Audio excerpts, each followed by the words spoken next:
G'day and welcome to day 109 of this beard growth. If you haven't joined me before, I'm growing my beard and watching it every day is quite boring, so I like to theme up each day. And today is Tuesday, so it's Teaching Tuesday. I'm going to teach you a little bit of a trick that people use in the kitchen to make sure that their pan is hot.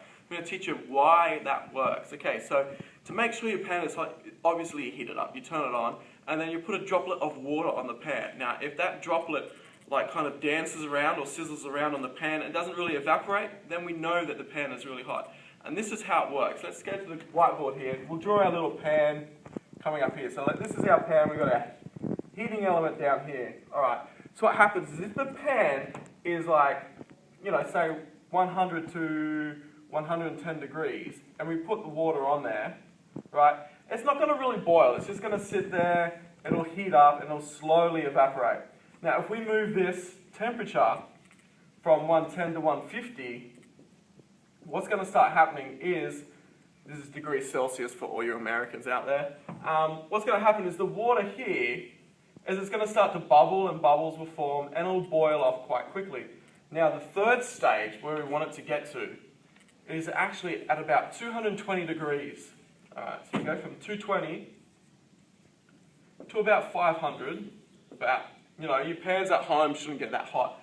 But when it gets to this amount of temperature, what happens is when we put this droplet of water on, as soon as it hits the pan, it boils off. So it creates like this pocket of gas. So there's a pocket of water gas here, which holds up this little bubble of water. So what happens then is that bubble of water can't touch the pan, so it can't boil off. So it kind of sits there, and it's like the those air hockey tables. It's pretty much like an air hockey table at the arcades. So the little bubble of water sits on the gas and it floats around your pan and it doesn't boil off. So that's how you know how your pan is really hot, because if you drop the bubble of water on there, it'll skate around and you know that it's around 220 to 500, and people want their pans really hot when they're cooking their food and stuff. And so that's how you know that it's hot. So there you go. Try it at home, but be very careful because we're dealing with hot temperatures here. Your skin burns at 60 degrees in 1 second. So imagine touching a pan at 220 is pretty dangerous. So, use caution and everything like that. But thanks for watching. Please subscribe to the videos, hit the like button, and I'll see you tomorrow for Wednesday's news. But thanks for watching.